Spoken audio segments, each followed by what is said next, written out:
Olá, meu nome é Ronaldo Campos, bom dia a todos. Este vídeo é para tratar das atividades do PET 1, semana 1 de História. Nós vamos fazer uma correção e alguns comentários sobre as questões e sobre as ideias principais apresentadas no PET. A primeira questão é sobre os grupos políticos no Brasil. Ao analisarmos os grupos políticos que se organizaram no Brasil no período de pós-independência, podemos concluir que, letra A, após a independência, houve grande articulação pelos grupos políticos em torno de um projeto de centralização política. A letra A está incorreta, porque conservadores e liberais divergiam com relação ao projeto que deveria ser adotado pelo Império Brasileiro. Letra B de bola. Havia uma divergência de opiniões entre os membros dos grupos políticos no Brasil em torno de seus projetos para o país, o que ocasionou uma série de atritos ao longo do período imperial? Resposta correta. Porque os conservadores defendiam um poder central forte, enquanto que os liberais defendiam a descentralização administrativa, com mais poder para as províncias, e o Partido Português, por sua vez, buscava influenciar o imperador para assim defender os seus interesses de recolonização. Resposta para a questão número 1 é a letra B de bola. Nós já achamos a nossa resposta, mas vamos observar agora o que a letra C, D e E tem de incorreto. Letra C. O projeto federalista conseguiu agregar tantos os grupos políticos brasileiros quanto os grupos políticos portugueses do Brasil? Resposta incorreta, porque não aconteceu essa agregação. Haviam interesses diferentes. Então a ideia de mais autonomia para as províncias, essa não era uma ideia comum a todos os partidos. Letra D de dado. Os grupos liberais defendiam a descentralização política e administrativa no Brasil. Até aí está correto. E por isso eram chamados de recolonizadores. Essa parte está errada. Quem era chamado de recolonizador era o Partido Português. Então a palavra recolonizadores torna a letra D uma alternativa incorreta. E a letra E. Entre os conservadores, a luta pela autonomia das províncias teve grande repercussão. E por isso ficaram conhecidos como grupos de descentralizadores. Quem defendia a descentralização eram os liberais. Os conservadores defendiam um poder central mais forte. Dentre as atitudes do imperador que geraram descontentamento entre brasileiros, podemos destacar: letra A.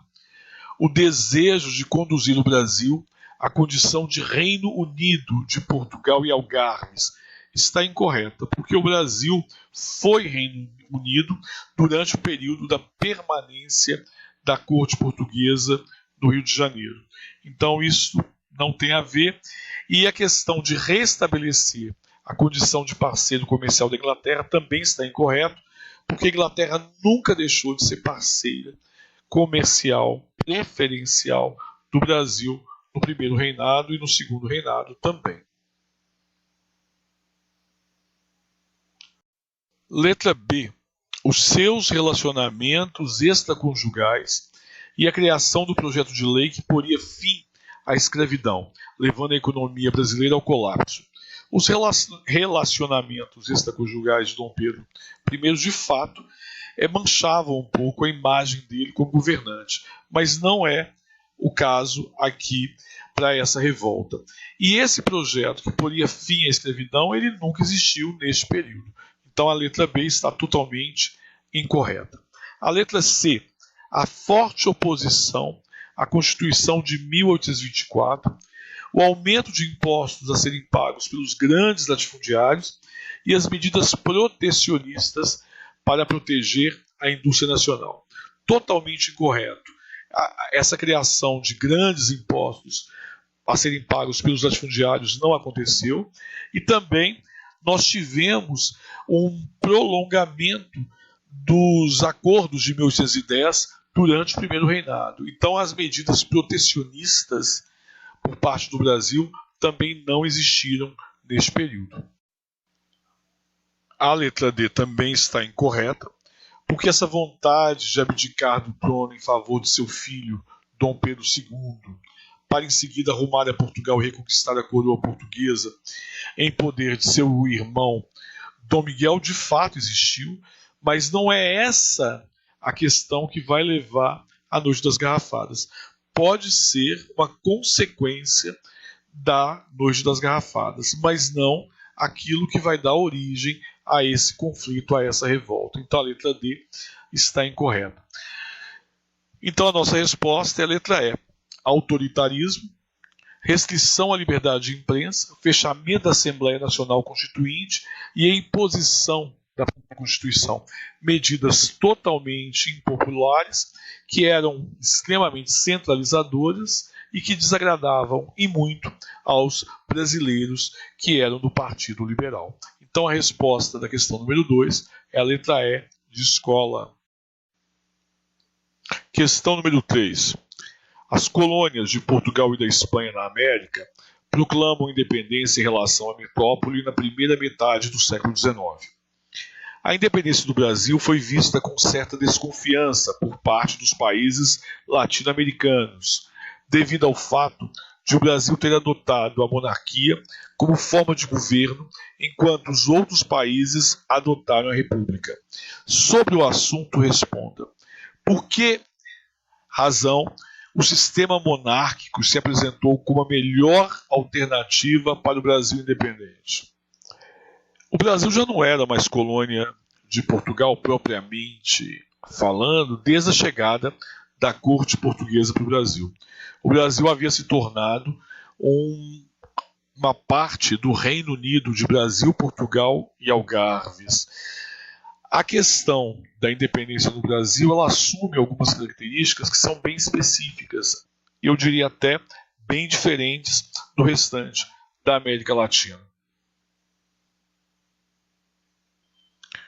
Isto porque a nossa independência ocorre na medida em que a elite brasileira percebe que há um desejo, há uma vontade dos portugueses em reestabelecer os laços coloniais. Com a volta de Dom João para Portugal, havia uma exigência por parte dos portugueses, por parte das cortes portuguesas, de recolonizar o Brasil. Afinal de contas, o Brasil era o grande tesouro dos portugueses, era a grande fonte de renda. Quando essa relação se torna insustentável, ocorre a ideia de separação entre Brasil e Portugal. Nesse processo, o príncipe regente, Dom Pedro, nessa época, Dom Pedro ainda não era o nosso imperador, ele era o príncipe regente, ele acaba sendo convencido a seguir esse caminho. Então fica parecendo que a adoção da monarquia foi a melhor alternativa possível para a nossa independência, porque garantiria, principalmente para a elite, uma transição de forma tranquila, de forma pacífica, sem grandes rupturas, sem grandes mudanças sociais, econômicas e políticas.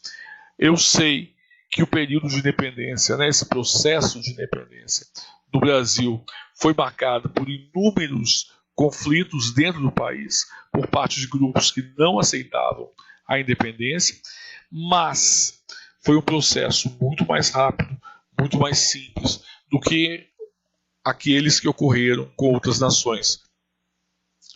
Letra B. De que forma a adoção da monarquia favoreceu alguns grupos políticos no Brasil?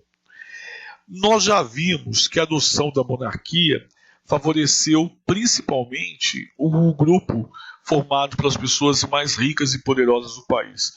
Grandes latifundiários, mineradores, grandes comerciantes, proprietários de escravos. Essas pessoas conseguiram garantir que durante o processo de independência não ocorresse grandes transformações, grandes mudanças, e assim eles conseguiram manter os seus privilégios,